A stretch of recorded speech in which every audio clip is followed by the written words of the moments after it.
Hello, my name is Travis Heerman, and I'm an author, and I also happen to love to cook. It's one of my sort of other creative outlets. When and it's sometimes easier when the writing's not working well. How about that? So, I want to thank Kat for having my video blog post on her website. Um, so this is going to be a kind of a recipe. I had a excuse me, an urban fantasy series launch recently called Shinjuku Shadows.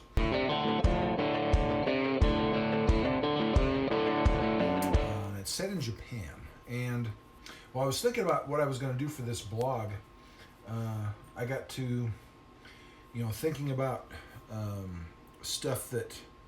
food that I used to love when I was living in Japan, and one of my favorite things was called Nikuman, and which is a steamed pork bun. Niku is meat, man is short for manju, so and manju is like a steamed bun of various different types. So, and I've never made this before, so we're gonna see. This may be a rousing success or an abysmal failure. So, hey, you get to watch. Anyway, my accomplice for this little venture is Kat. Kat is a character in the first book of the series, Tokyo Blood Magic. Kat is, it's not entirely clear what Kat is, except that he's a magical house cat.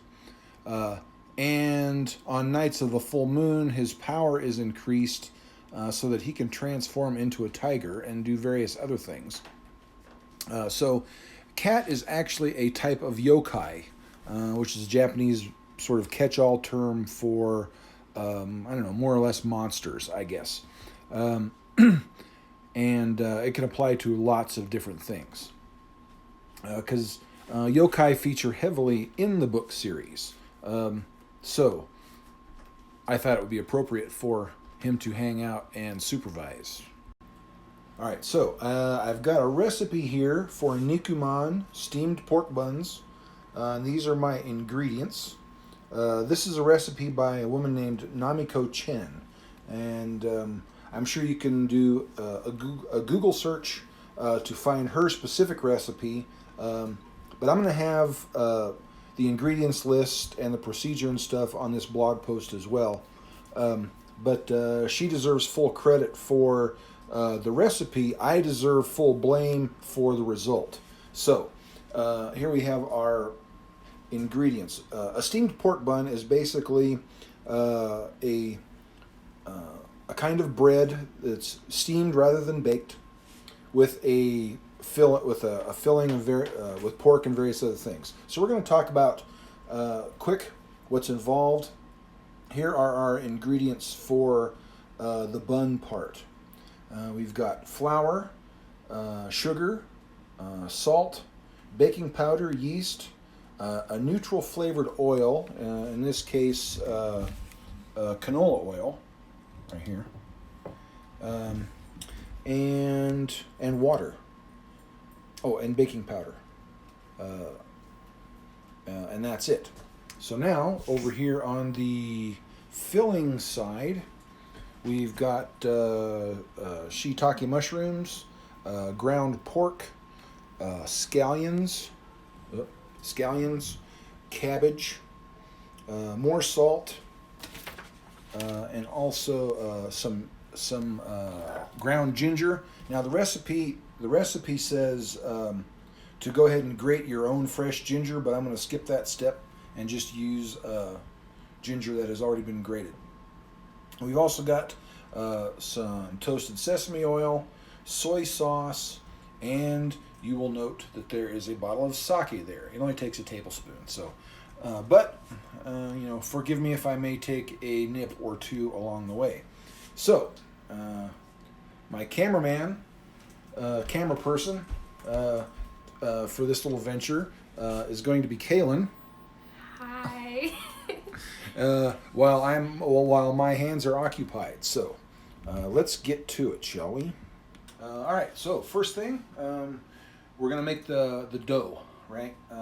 So the first thing to making the dough is putting all the dry ingredients in the bowl. So first thing, we need 2 1/3 cups of flour, just regular all-purpose white flour. I'm sure there are lots of, oops, that bag's in. I'm sure there are lots of trained cooks who are going to who could look at what I'm doing and roll their eyes, but sort of like your grandma that used to just, measure stuff with the palm of her hand and throw it in, didn't need a measuring spoon. All right, so 2 1/3 cup of flour. Next is a scant 2 tablespoons of sugar, and by scant, that's somewhat less than 2 actual tablespoons. And I'm using this sort of organic raw cane sugar. So not quite 2 tablespoons, somewhat less, right?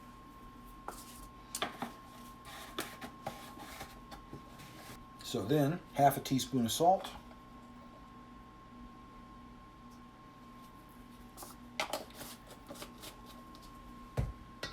One teaspoon of baking powder. And then, this is a half teaspoon, so I'm doing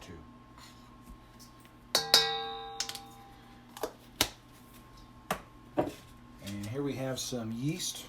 1 teaspoon of yeast. This is a brand new package, so pardon me while I cut this open. Interesting thing about this yeast. I bought this yeast, in this year of COVID, back in March, when my wife told me that, oh my God, there's a yeast shortage. And sure enough, I went to the supermarket. You couldn't find yeast anywhere.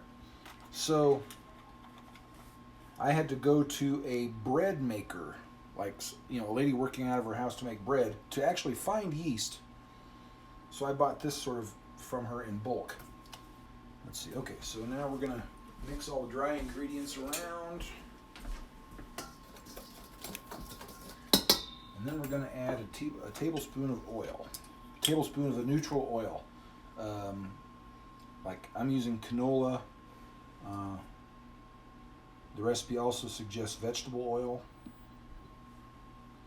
Okay, so now we're going to mix this around. It says with chopsticks, or a wooden spoon. We're going to use this thing, this whisk.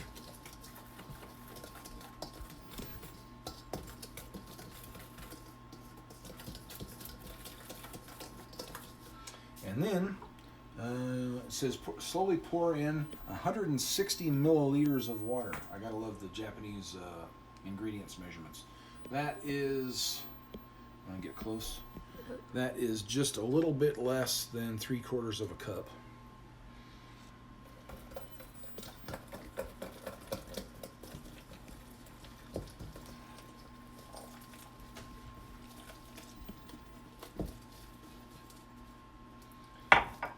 This whisk's going to get somewhat messy now that the dough's wet.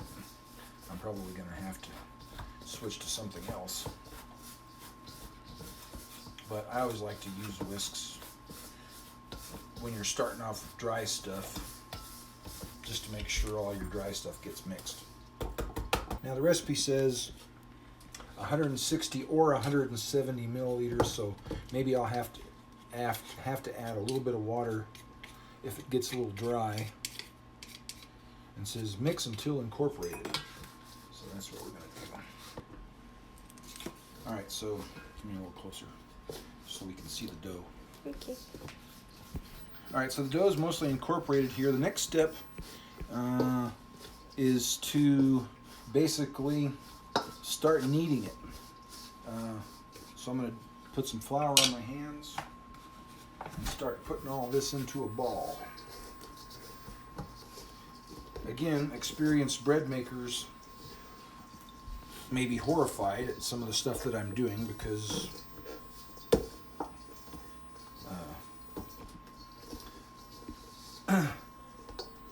no one's ever showed me how to knead bread before. It's not something that I've ever had a lot of interest in, other than I've been actually making bread a little bit at home a few times since COVID started. I think I put a little more water in this, so I've got maybe another tablespoon or so of water that I'm putting in there to make it more dough-like. But anyway, I don't know, one of the reasons I picked this is because I'm having a book launch party on Saturday night. And of course, nobody can come physically, but it seemed like a good excuse to make some Japan-inspired food, because like I said, the title of the book is Tokyo Blood Magic. So there's a scene near the beginning of the book where the main character, his name's Django, where he meets Cat for the first time, and Cat saves his life from a monster. They have a conversation. They go hang out, they stop at a convenience store for some late night grub, and part of that is Nikuman, which can be found literally at any convenience store in Japan. And it's one of the foods that I fell in love with soon after moving there, because they're delicious. And in the convenience store, they come in a bunch of different flavors. There'll be beef and pork and veggie and or curry flavor. That's another good one. All right, so I think I've got it into a ball. It says now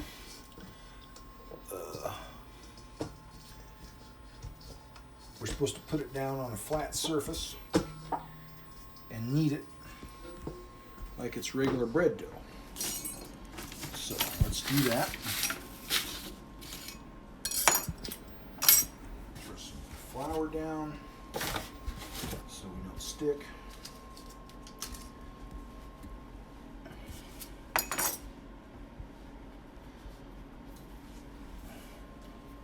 And the way it says to knead in the recipe is press the top half of the dough. Top, I suppose meaning this side. Pushing it forward, then pull it back and fold it in half, and then do it again. Then turn the dough slightly and repeat this process, and do this for 10 to 15 minutes. So we're going to come back at the end of the 10 to 15 minutes. Okay, I've been kneading now for 13 minutes. I've had to add a couple of tablespoons of water because my dough was looking like really dry. At least it was according to my judgment. Right, so now, having done that, it feels much more dough-like than before. So now, here's our dough ball. It definitely has I've never kneaded bread this long before. It definitely has a different consistency now than it had when I first started. It's, silkier, but it's not super sticky, so I feel like there's lots of potential discontinuities in it. I don't know if that matters. We'll see.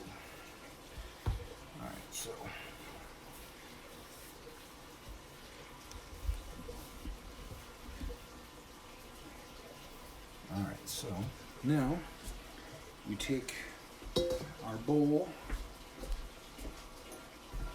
and we're going to smear a little oil in the bottom of it.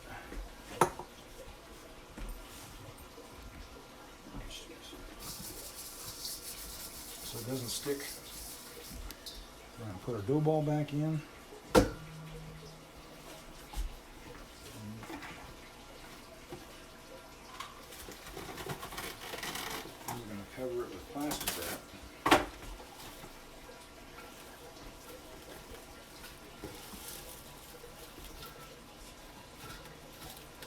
The plastic wrap's not white enough for my bowl.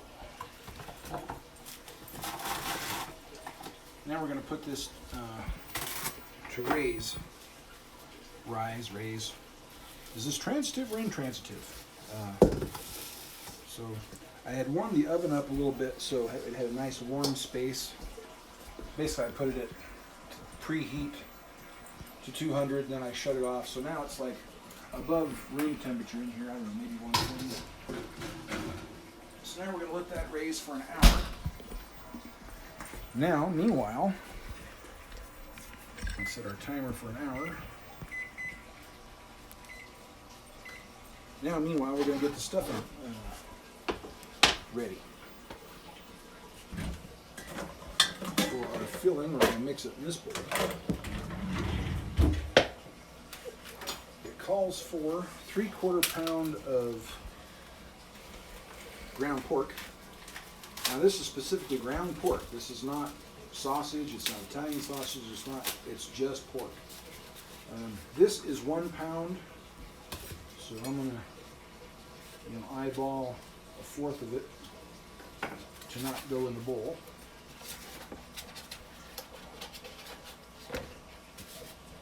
All right, so there's that. So now the next thing is to take 2 shiitake mushrooms. That's what the recipe calls for. They're pretty good size.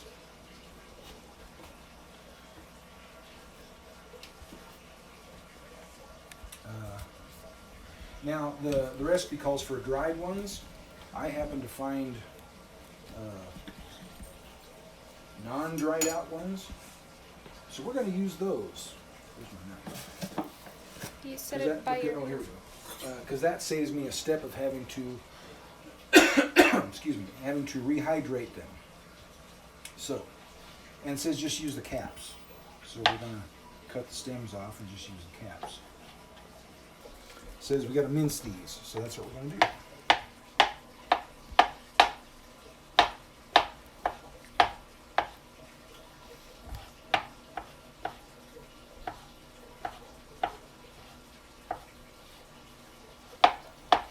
Of course, notice I'm using my super fancy Japanese knife.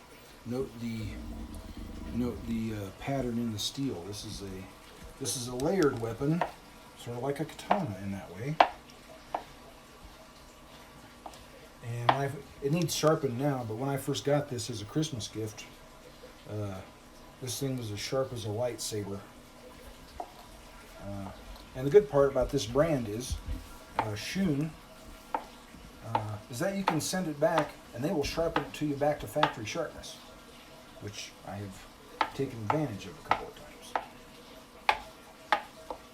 Interesting. I've never really worked with a shiitake this way. It has a different smell than your typical American mushroom, which is nice. All right, so that's all cut up. It goes in the pork.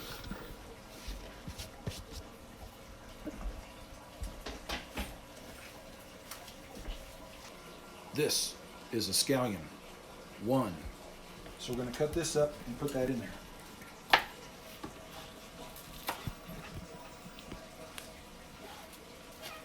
It says only 1, so I am going by what the recipe says. The question is, will I get a fingernail in there? Nope. Here we have our scallions. That now goes in the pork. Okay, the video, so we have 4 cabbage leaves. The video I saw said to take out the stem, the thick part of the cabbage leaf, so we're just using the thin leaf parts, which is fine. I'm going to go ahead and do, no stem there. Okay, so now I'm going to chop this up. And then once I get it chopped up, we're going to sprinkle it with salt to draw the moisture out of it. And then that sits for a few minutes. Sort of like making sauerkraut. If you like sauerkraut, it is really easy to make yourself. Here's a digression. If you like sauerkraut, it's easy to make yourself with basically a head of cabbage and some salt. You massage the salt into the sauerkraut, into the cabbage, and then the water just sort of magically appears, and you just keep kneading it, massaging it.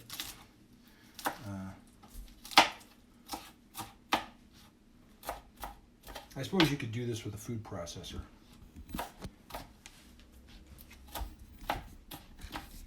Now, we're going to sprinkle it with 1 teaspoon of salt.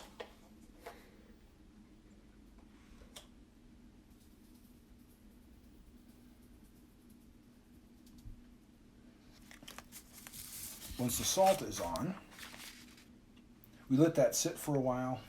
We're going to mix this around a little so that the salt gets on and starts to draw out the liquid, draw out the moisture. You can already feel it happening. It just gets wetter. Okay. All right, so we're going to call a 1 knob about a tablespoon of grated ginger.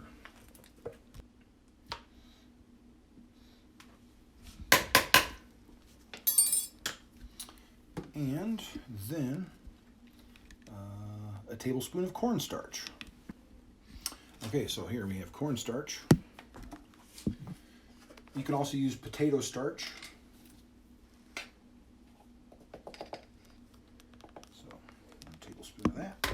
Now we're supposed to knead this mixture well until it looks pale and sticky.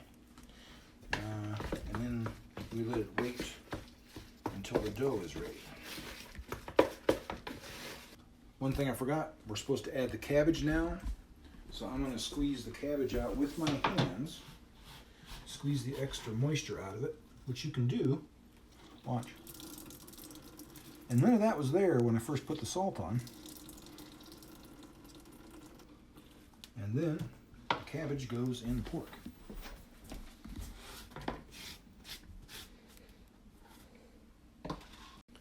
Okay, so here we have the mixed up pork mixture, and I'm going to put a plastic cover on that and refrigerate it until the dough is ready to go.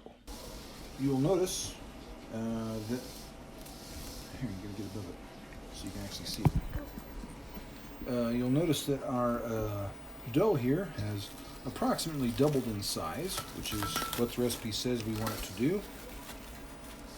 So now, we're going to cut this into smaller pieces, roll it out,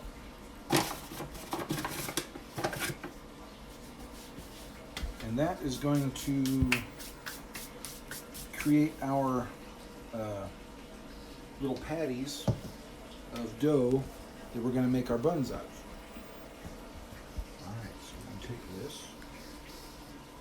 Oh, it smells good.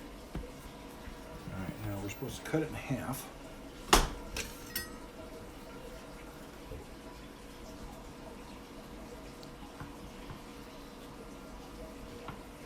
Basically, this dough is going to make 10 buns.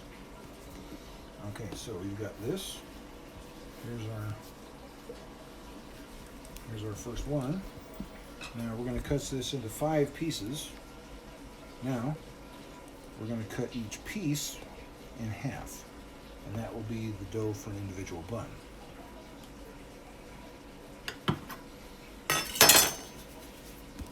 See? Okay, so rolling pin, floured surface.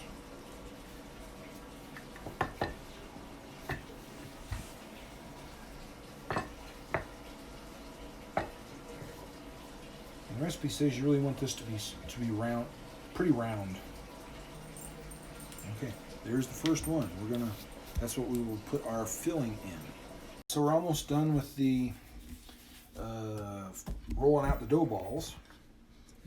You know, that batch of dough gives you 20. So you want to, and you can see I've got an array of approximately circular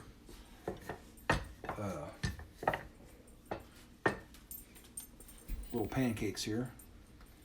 Now, next what we're going to do is take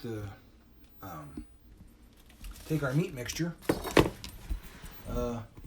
and put a gob of it in the center of each one. And while we were away, we cut up several little squares of parchment paper that we're going to put our finished buns on. The recipe suggests using a let's see, a particular little scooper. A cookie scoop, a 1.5 tablespoon cookie scoop, but we don't have one of those. So, oops. So we're going to approximate it as best we can, right? And I'm completely eyeballing this. All right. So we take a dough. We put some meat on it. Now, the recipe says that the easy way is to do it this way. So they're kind of like little crab rangoons. And you do that, and you do that, and you do that, you do that, and you pinch it at the top. And the recipe also says you can sort of twist it, and that seals the bun. See? All right, so there's one.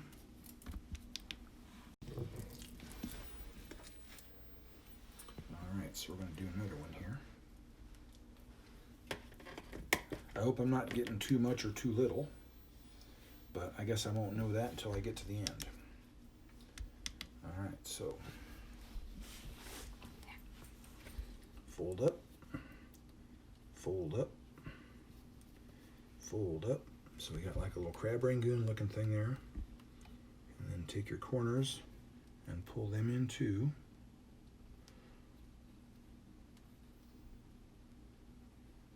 And take all of that and give it kind of a twist so that it all pinches together, and give it a good pinch so that it seals. And there we go. And now 18 more to go. All right, so as you can see, those are the 20 buns that we have come up with. And Kaylin helped me with these, but putting the buns together was not so hard. The dough pieces varied slightly in size, so they're not all particularly uniform. But now what we're going to do is we're going to put them in our rice cooker. Basically, now you steam them for 10 to 15 minutes. We're going to use our Sanyo rice cooker with the steamer basket in it. So obviously this is going to take several batches. I'm only going to be able to make like, 7 or 8 of these at a time. But we're going to have enough to sample here shortly at dinner time. And the rest I will keep back until the party on Saturday. And they do freeze well. All you got to do is freeze them, and you can microwave or re-steam them, whatever. Whoops. Okay. All right, so this is what they look like after about 15 minutes in the steamer. I've got, of course, a dozen more to go, but they've puffed up some. And the key is to make sure that the pork gets cooked all the way through, and this one apparently does. And Kaylin is already sampling the first one. So what's the verdict? It's hot. It tastes good though. All right, awesome. So there you go. That is my first ever attempt at making Nikuman, and I'm kind of looking forward to digging into this myself. And there we have it.